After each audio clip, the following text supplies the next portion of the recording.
আবু হুরায়রা রাদিয়াল্লাহু তাআলা আনহু বর্ণনা করেছেন যে রাসূলুল্লাহ সাল্লাল্লাহু আলাইহি সাল্লাম বলেছেন, প্রতি রাতের শেষ 1/3 অংশে আল্লাহ জমিনের কাছাকাছি আসমানে নেমে আসে। তার বান্দাদের আহ্বান জানিয়ে বলেন, কে আছো যে আমার কাছে প্রার্থনা করবে যাতে আমি তার প্রার্থনার জবাব দিতে পারি? কে আছো যে আমার কাছে কিছু চাইবে যাতে আমি তাকে প্রার্থিত বস্তু দিতে পারি?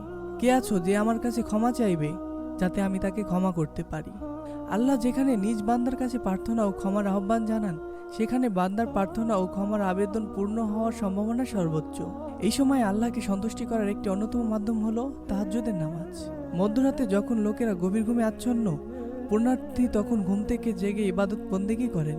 সুবহে সাদিকের আগ পর্যন্ত তাহাজ্জুদ নামাজ আদায় করা যায়।